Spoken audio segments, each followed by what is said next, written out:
Let's spike crime की कहानी।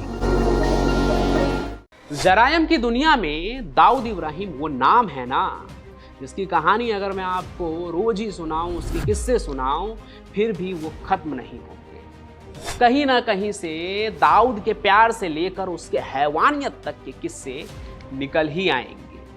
आज एक ऐसी ही कहानी लेकर आया हूं, उस इंसान की कहानी जिसने दाऊद को खलनायक बनाया। वो इंसान जो अगर दाऊद को नहीं मिलता तो दाऊद बहुत पहले ही खत्म हो जाता। वो इंसान जिसने दाऊद को अंडरवर्ल्ड में सबके सामने पत्थर की तरह खड़े रखा। नाम था उसका खालिद पहलवान। वो खालिद पहलवान जो भोपाली था, लेकिन आगे चल के एक मराठी दाऊद का गुरु बना। लेकिन कैसे, वो कहानी भी बहुत मजेदार है, जो शुरू होती है कुश्ती के दांवपेच से। तो आइए एकदम शुरू से आपको वो कहानी सुनाता हूँ, बस आप अंत तक बने रहिए और हमारे चैनल को भी सब्सक्राइब कर लीजिए। तो मशहूर लेखक और पुराने क्राइम जर्नलिस्ट हुसैन जैदी ने खालिद पहलवान के ऊपर एक पूरी किताब लिखी है। नाम Dawood mentor, the man who made India's biggest don, यानी वो आदमी जिसने भारत का सबसे बड़ा डॉन तैयार किया, उसे बनाया। लेकिन खालिद पठान जो मध्य प्रदेश की राजधानी भोपाल का रहने वाला था ना, उसकी जिंदगी की कहानी यूपी के उन गैंगस्टर की तरह नहीं है जो अपने क्षेत्र में भी गुंडे थे और आगे वो दाऊद के गैंग से आके जुड़ गए। खालिद पहलवान की कहानी अंडरवर्ल्ड में आने की एकदम अलग है। वो एकदम देसी पहलवान था अंडरवर्ल्ड में आने से पहले। पढ़ने वाला स्टूडेंट था वो, और तैयारी वो कर रहा था पुलिस विभाग में जाने की। खालिद के पहलवान बनने के पीछे उसके पिता की ख्वाहिश थी, इसलिए वो 8 साल की उम्र में ही अखाड़े में उतर हाथ में मिट्टी मलना शुरू कर देता है। लेकिन पहलवानी में उसकी असली परीक्षा हुई साल 1968 में, जब 10 साल के मेहनत के बाद उसका सामना होने वाला था उस पहलवान से जिसे सभी भोपाल की चट्टान कहते थे। भोपाल शहर के अखाड़े में आज पूरे शहर के लोगों की भीड़ लगी थी। अखाड़े में एक तरफ 18 साल का नौजवान खालिद पहलवान था और दूसरे तरफ भोपाल की चट्टान रामदयाल, जिसे आज तक कोई पटकनी नहीं दे पाया था। हर तरफ से रामदयाल का ही नाम गूंज रहा था, क्योंकि सबने इस दंगल का परिणाम जो है ना, वो पहले से ही सोच रखा था कि रामदयाल आएगा भोपाल का चट्टान और वो जो है खालिद को एक ही पटकनी में चित कर देगा। लेकिन दंगल शुरू हुआ और एक ऐसा दांव खेला गया अखाड़े में कि हर तरफ सन्नाटा फैल गया। लोगों की बोलती ही बंद हो गई। तभी भीड़ से एक आवाज आई, भोपाल की चट्टान खालिद पहलवान। क्योंकि खालिद ने अखाड़े में रामदयाल को पटकनी दे दी। फिर क्या, पूरा माहौल ही वहां का बदल गया। उसका नाम खूब चर्चे में आ गया। एमपी में धाक जमाने के बाद खालिद ने उन दिनों दिल्ली में आयोजित होने वाली प्रतियोगिता भारत कुमार में हिस्सा लिया, और इस प्रतियोगिता में एक मैच में उसने महाराष्ट्र के चर्चित पहलवान वरुण माने को भी पटक दिया। वरुण माने के पीछे ना इस प्रतियोगिता में वो इंसान था जिसका नाम वासु दादा था।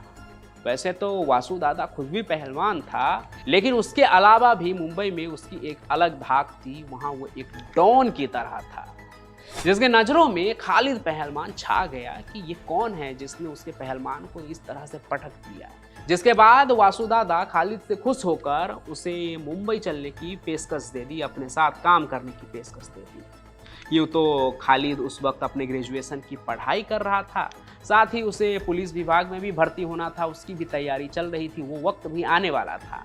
लेकिन उसने सोचा क्यों ना मुंबई भी घूम लिया जाए, माया नगरी जिसके बारे में वो इतना सुनता है, फिल्मों के बारे में सुनता है, और वहाँ जाएगा तो क्या पता उसकी भी किस्मत चमक जाए।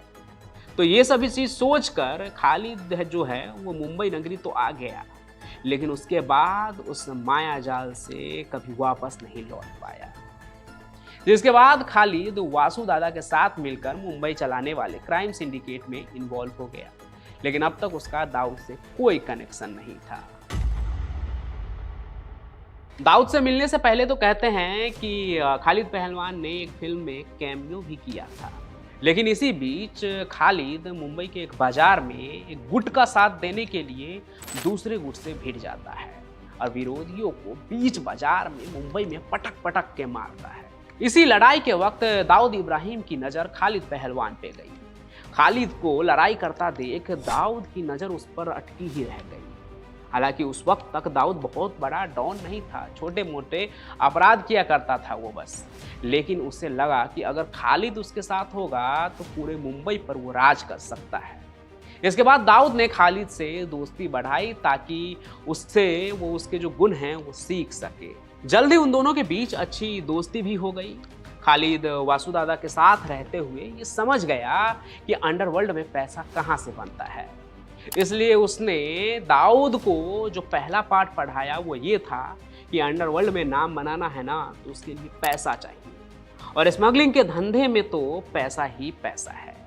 और ये बात दाऊद भी बचपन से ही हाजी मस्तान को देखकर समझ ही गया था। तो अब वो आगे अपने भाई और खालिद पहलवान के साथ मिलकर स्मगलिंग के धंधे में भी उतर जाता है और साथ ही दाऊद खालिद पहलवान से अटैक और डिफेंस के भी सारे पैतरे भी सिखाने को कहता है। खालिद भी दोस्ती में दाऊद को सब सिखाने को राजी हो जाता है और उसकी ट्रेनिंग शुरू हो जाती है। खालिद ने दाऊद को कुश्ती के सारे दाव सिखाए कि अगर उसे 10-15 लोग भी घेर लेना जब एक साथ तो अटैक करे तो उनसे कैसे निपटना है और गैंग वार में खुद को कैसे बचाना है। इस लड़ाई में सामने वाले के शरीर पे किस हिस्से पर वार करे तो उसे सबसे ज़्यादा नुकसान हो सकता है, ये सब कुछ उसे सिखाता है। कुल मिलाकर कहूँ ना तो खालिद पहलवान जो है वो दाऊद को 1 मैन आर्मी बना देता है।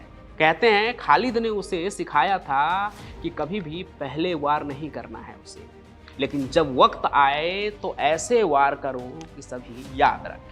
खालिद न सिर्फ पहलवान था बल्कि उसका दिमाग भी तलवार के धार की तरह तेज था, जिसके बदौलत ही उसने दाऊद की डी कंपनी की नींव रखी।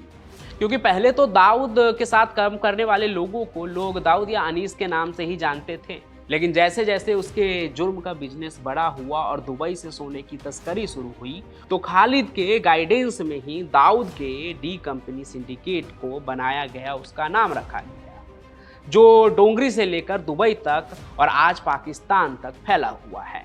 तो यहाँ अब ये कहना गलत नहीं होगा कि अगर खालिद ना होता तो दाऊद आज कुछ भी नहीं होता, क्योंकि कई मौक़ों पर तो खालिद ने सीधे सीधे दाऊद की जान बचाई है।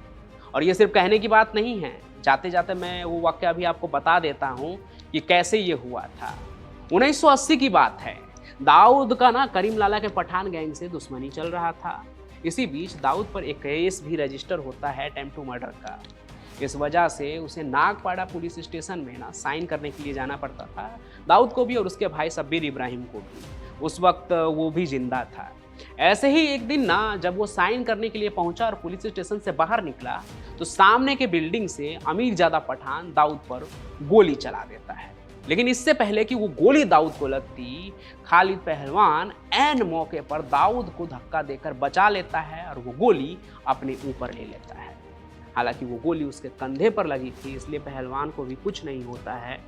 लेकिन ज़रा सोचिए, अगर उस वक्त खालिद उसके साथ नहीं होता, यानी दाऊद के साथ, तो आज मैं आपको दाऊद की कहानी नहीं सुना रहा होता, क्योंकि उस वक्त तक दाऊद कोई बहुत बड़ा डॉन नहीं था। डॉन तो वो बाद में बना। बाकी ये पूरी कहानी सुनने के बाद आप क्या सोचते हैं वो भी कमेंट करके ज़रूर बताइएगा कि क्या दाऊद खालिद पहलवान के बिना भी इतना बड़ा डॉन बन पाता। बाकी इस वीडियो को लाइक कीजिए, ज़्यादा से ज़्यादा शेयर कीजिए और हमारे इस चैनल को सब्सक्राइब भी जरूर कर लीजिए। हम फिर मिलेंगे नए सफ़र में, तब तक के लिए आपका बहुत बहुत धन्यवाद। आप सुन रहे थे let's mind more than radio. Follow कीजिए हमें हमारे सोशल मीडिया प्लेटफॉर्म्स पर। It's time for news. It's time for more than radio. Presenting the first radio news app, Let's Mic. Let's Mic, a news-based app on your phone where you get to watch and listen news, talk shows, interviews, radio show podcasts. On Let's Mic, you get all relevant information of TV, print, radio, podcast, and digital. Let's Mic talks about every segment of life.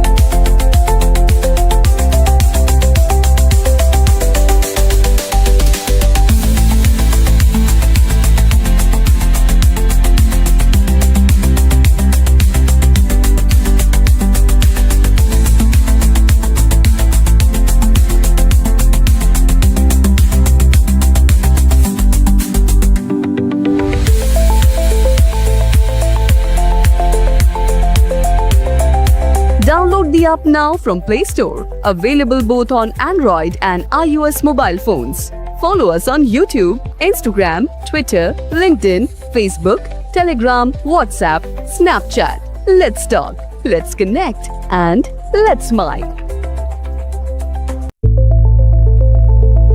It's time for news. It's time for more than radio. Presenting the first radio news app, Let's Mic. Let's Mic, a news-based app on your phone where you get to watch and listen news, talk shows, interviews, radio show podcasts. On Let's Mic, you get all relevant information of TV, print, radio, podcast, and digital. Let's Mic talks about every segment of life.